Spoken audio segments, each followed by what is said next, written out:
एक गांव में कपड़े बेचने वाले एक बहुत बड़े व्यापारी थे। आसपास के गांवों के लोग उसकी दुकानों पर से कपड़े खरीदने आते थे। आसपास के गांवों में भी कपड़े की कोई दुकानें नहीं थीं, इसलिए सेठ खुद ही कभी-कभी कपड़े बेचने के लिए जाया करते थे। एक बार सेठ गांव में कपड़े बेचने के लिए गया था।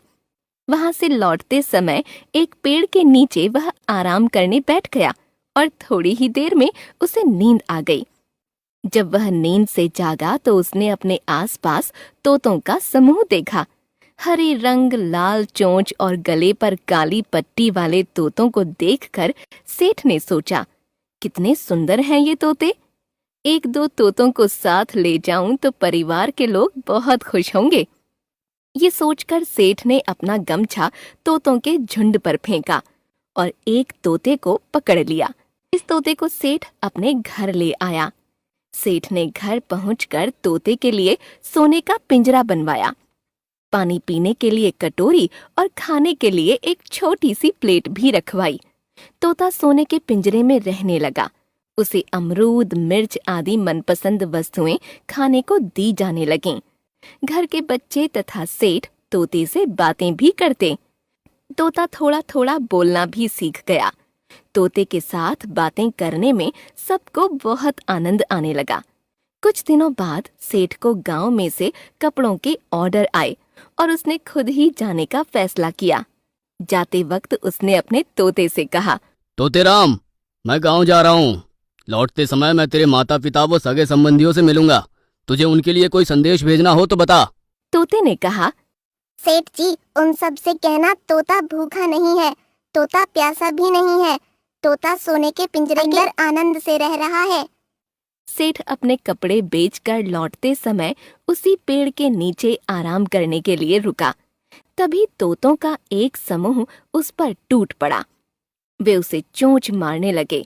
उनमें से एक तोते ने सेठ से पूछा, सेठ जी, हमारा तोता क्या कर रहा है? सेठ ने उन्हें शांत करते हुए कहा, अरे तोता भूखा नहीं है, तोता प्यासा नहीं है, तोता सोने के पिंजरे के अंदर आनंद कर रहा है। यह सुनकर सभी तोते बिना कुछ बोले जमीन पर मुर्दों की तरह लुढ़क गए। सेठ उनके पास गया। उसने तोतों को हिला डुला कर देखा, पर ऐसा लगा जैसे सारे तोते आघात से मर गए हों। सेठ जी घर पर आए। सेठ को देखते ही तोते ने अपने माता पिता एवं सगे संबंधियों के समाचार पूछे। सेठ ने कहा, तेरे माता पिता और सगे संबंधियों को जब मैंने तेरा संदेश सुनाया तो सभी लुढ़क गए। क्या उन्हें आघात लगा होगा? पिंजरे के तोते ने कोई जवाब नहीं दिया। सेठ की बात सुनकर वह स्वयं भी पिंजरे में नीचे गिर पड़ा। सेठ ने यह देखा तो उसे बहुत आश्चर्य हुआ। उसने पिंजरे का दरवाजा खोला और तोते को हिला डुला कर देखा। सेठ जी को लगा वह तोता भी आघात से मर गया है। सेठ जी ने तोते को पिंजरे से बाहर निकालकर थोड़ी दूर पर रख दिया।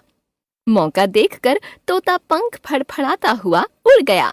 जाते जाते उसने कहा, सेठ जी, मैं आपका आभारी हूँ। मुझे अपने माता पिता का संदेश मिल गया है। मैं उनसे मिलने जा रहा हूँ।